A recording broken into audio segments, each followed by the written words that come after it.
Neni Berhitu namanya, sosok perempuan yang rendah hati, tenang, lemah lembut dalam bertutur. Hari itu kami bercerita di rumah produksi camilan khas Maluku di kawasan Mayari, Desa Suli, Kecamatan Salahtu, Kabupaten Maluku Tengah. Neni mengawali karirnya bekerja di perusahaan perikanan sesuai latar belakang keilmuan yang diperoleh di bangku pendidikan tinggi. Setelah bekerja di sejumlah perusahaan perikanan di luar Ambon, Neni kembali lagi balik ke kota Ambon dan masih tetap bekerja di perusahaan perikanan yang akhirnya perusahaan tersebut pindah ke Maluku Utara. Setelah itu, berdasarkan pengalaman kerja di Papua, dia mendapat tawaran kerja di Lombok dengan fasilitas rumah dan kendaraan. Di situ dirinya dilema antara menerima dan tidak. Selalu berdoa menanyakan Tuhan agar tidak gegabah dalam memutuskan. Pada akhirnya Neni memilih menetap di Ambon dengan memulai usaha camilan khas Maluku seperti roti kenari, bagaya kenari, halua, serut, sagu tumbu, dan itu di tahun 2007. Jajanan tradisional Maluku yang diproduksinya berbahan dasar olahan sagu, olahan kenari. Bahan sagu dan kenari dari seram, ada juga kenari dari alang. Produk yang paling laku adalah roti kenari, halua, dan sagu tumbuh karena sangat diminati konsumen. Kalau kenari kosong maka alternatifnya nenari. Tapi ada produk yang harus kenari dan tidak bisa diganti yang lain seperti yang diproduksinya, roasted kenari. Konsumennya lebih kepada orang luar atau tamu yang berkunjung ke Ambon dan membawa pulang oleh-oleh ke tempat asal mereka.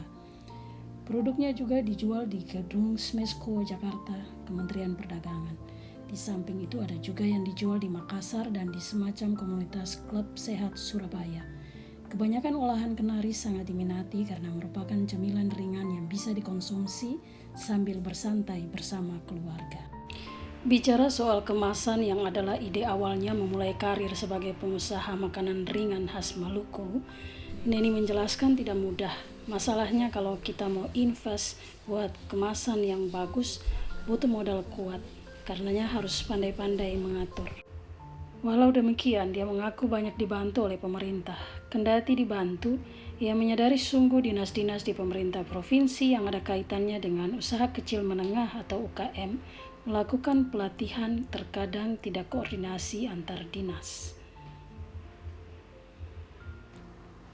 Padahal sebenarnya dikatakan diharapkan satu dinas melakukan pelatihan dan jika mungkin dinas yang lain lakukan pelatihan yang berbeda, tentu dengan program lain yang satu tingkat lebih dari pelatihan sebelumnya. Menurutnya minimal dinas-dinas terkait dengan UKM bisa saling berkoordinasi agar bisa lakukan pelatihan yang programnya saling berkesinambungan. Dinas-dinas itu kan punya banyak program pelatihan, punya banyak program sosialisasi.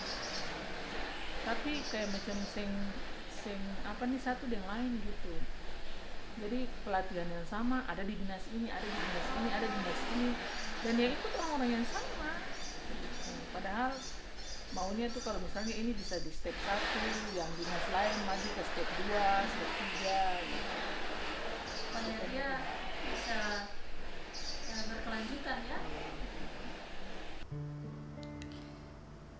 Dari bekal sejumlah penghargaan, Neni tidak berhenti berinovasi dan akan terus berkarya dengan bahan pangan daerah ini karena pasar modern maunya dengan standar mereka. Pangsa pasar terbesar baginya ada di pusat oleh-oleh Jalan Antoni Ribuk, di belakang Soya, di Manise Hotel, di Indomart.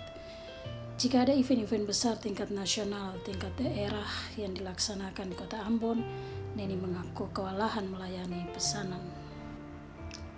Pesan singkat Neni bagi sesama rekan UKM dan semua ibu-ibu yang mulai merintis usaha masing-masing, jangan pernah mundur ketika ada tantangan. Yang boleh stop kalau ada tantangan. Karena kita pun dulu punya pengalaman begitu. Kalau ada tantangan pasti ada, kalau mau maju pasti ada satu nilai lebih. Kalau kita bisa melewati tantangan itu pasti ada satu nilai lebih dari kita punya.